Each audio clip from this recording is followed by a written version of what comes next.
बात करेंगे मौसम की। मुल्क के मुख्तलिफ हिस्सों में तूफानी बारिशों ने तबाही मचा दी है। नशेबी इलाके ज़ेर आब आ गए। कई इलाकों में सैलाबी सूरत हाल है।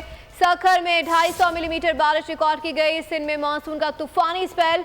तूफानी बारिश ने सखर डिबो दिया, सड़कें तालाब बन गई। लाड़काना में 123 मिलीमीटर बारिश, पानी अस्पतालों और दुकानों में दाखिल हो गया। दूसरी जानब जैकबाबाद घड़ी खैरू में भी छत गिरने से मां बेटा जाँ बहक हो गए। कश्मोर में छत गिरने से खातून जाँ बहक, 4 अफराद जख्मी हो गए। दादू खैरपुर में मूसलाधार बारिश से नशेबी इलाकों में पानी जमा हो गया। गुज़िश्ता 24 घंटे के दौरान मुख्तलिफ हादसात में 8 अफराद जाँ बहक जबकि मुतादिद जख्मी हो गए। मुल्क के मुख्तलिफ हिस्सों में तूफानी बारिशों ने तबाही मचा दी है। नशेबी इलाके ज़ेर आब आ गए। कई इलाकों में सैलाबी सूरत हाल है। सखर में 250 मिलीमीटर बारिश रिकॉर्ड की गई। सिंध में मानसून का तूफानी स्पेल। तूफानी बारिश ने सखर डुबो दिया।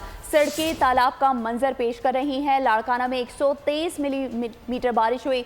पानी अस्पतालों और दुकानों में दाखिल हो गया। जैकबाबाद घड़ी खैरू में छत गिरने से माँ बेटा जाँ बहक हो गए। कश्मोर में छत गिरने से खातून जाँ बहक जबकि 4 अफराद जख्मी हो गए। दादू खैरपुर में मूसलाधार बारिश से नशेबी इलाकों में पानी जमा हो गया। गुज़िश्ता 24 घंटे के दौरान मुख्तलिफ हादसात में 8 अफराद जाँ बहक जबकि मुतादिद जख्मी हो गए। सब्सक्राइब करें और बेल दबाएं ताकि कोई खबर रह न जाए।